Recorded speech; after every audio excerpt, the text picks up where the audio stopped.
السلام علیکم ورحمۃ اللہ وبرکاتہ۔ میں فیضر علی آپ کے ساتھ لے کر آیا ہوں دوبارہ سے ایک بہترین نسخہ نسخہ روزے کیسے رکھے جاتے ہیں، اور مطلب کہ ڈائریکٹ اللہ کے احکامات روزے کے اوپر کیا ہے۔ ہم مفتیوں کو سنتے ہیں، مولاناؤں کو سنتے ہیں، ہم مطلب کہ اپنے گھر والوں سے سنتے ہیں، جو جیسے بولے ہم اس کو مان کے ہم چلتے ہیں، ٹھیک ہے۔ لیکن ہمارا بھی کام بنتا ہے کہ ہم تحقیق کریں، ریسرچ کریں۔ ریسرچ کرنے سے جو ہم سنتے ہیں وہ صحیح ہے یا غلط، اس پہ ہم مضبوطی سے قابو پا جاتے ہیں کہ بھائی کہ ہاں یہ صحیح ہے یہ غلط ہے، ٹھیک ہے۔ ڈائریکٹ اللہ کے احکام، صرف میں آپ کے لیے زیادہ ڈیٹیل پہ نہیں لے کر آیا ہوں، ویڈیو بہت لمبی ہو جائے گی۔ اس کے لیے میں آپ کے لیے جو پہلے مطلب دوسرے ہی سورۃ البقرہ میں جو اللہ تعالیٰ نے چند بیسک باتیں جو بیان کی ہیں قرآن کے اندر صرف ترجمے کے ساتھ، میں آپ کے لیے لے کر آیا ہوں کہ اللہ کے احکامات رمضان کے روزے کس طرح رکھے جاتے ہیں، اور روزے کس طرح ہم پہ فرض ہیں، اور ہمیں کیا کیا کرنا چاہیے، ٹھیک ہے۔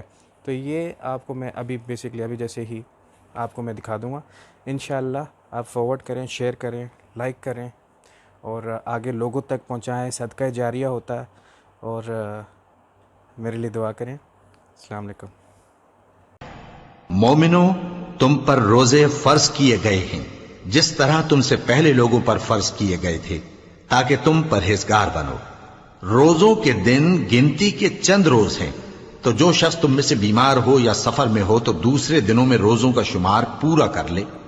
اور جو لوگ روزہ رکھنے کی طاقت رکھیں لیکن رکھیں نہیں، وہ روزے کے بدلے محتاج کو کھانا کھلا دیں۔ اور جو کوئی اپنی مرضی سے زیادہ نیکی کرے تو اس کے حق میں زیادہ اچھا ہے، اور اگر سمجھو تو روزہ رکھنا ہی تمہارے حق میں بہتر ہے۔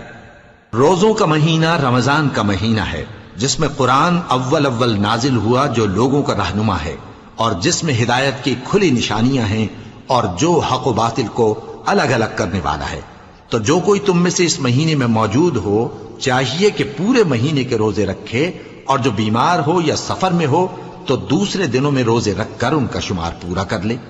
اللہ تمہارے حق میں آسانی چاہتا ہے اور سختی نہیں چاہتا، اور یہ آسانی کا حکم اس لیے دیا گیا ہے کہ تم روزوں کا شمار پورا کر لو، اور اس احسان کے بدلے کہ اللہ نے تم کو ہدایت بخشی ہے، تم اس کو بزرگی سے یاد کرو اور اس کا شکر کرو۔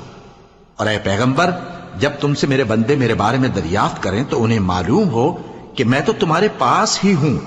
جب کوئی پکارنے والا مجھے پکارتا ہے تو میں اس کی دعا قبول کرتا ہوں۔ تو ان کو چاہیے کہ میرے حکموں کو مانیں اور مجھ پر ایمان رکھیں تاکہ نیک رستہ پائیں۔ روزوں کی راتوں میں تمہارے لیے اپنی عورتوں کے پاس جانا جائز کر دیا گیا ہے، وہ تمہاری پوشاک ہیں اور تم ان کی پوشاک ہو۔ اللہ کو معلوم ہے کہ تم ان کے پاس جانے سے اپنے حق میں خیانت کرتے تھے، سو اس نے تم پر مہربانی کی اور تمہاری حرکات سے درگزر فرمائی، تو اب تم کو اختیار ہے کہ ان سے مباشرت کرو۔ اور اللہ نے جو چیز تمہارے لیے لکھ رکھی ہے یعنی اولاد، اس کو اللہ سے طلب کرو اور کھاؤ اور پیو، یہاں تک کہ صبح کی سفید دھاری رات کی سیاہ دھاری سے الگ نظر آنے لگے۔ پھر روزہ رکھ کر رات تک پورا کرو، اور جب تم مسجدوں میں اعتکاف بیٹھتے ہو تو ان سے مباشرت نہ کرو، یہ اللہ کی حدیں ہیں، ان کے پاس نہ جانا۔ اسی طرح اللہ اپنی آیتیں لوگوں کے سمجھانے کے لیے کھول کھول کر بیان فرماتا ہے تاکہ وہ پرہیزگار بنے۔ اللہ کے احکامات ہم کو فالو تو کرنے چاہیے، ٹھیک ہے۔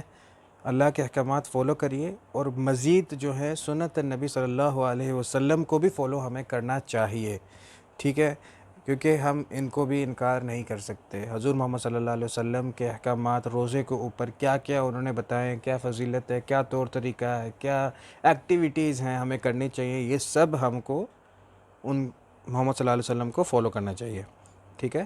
اور اللہ کے احکامات ہم پہ فرض ہیں، تو ہمیں یہ بھی نبھانے چاہیے۔ السلام علیکم۔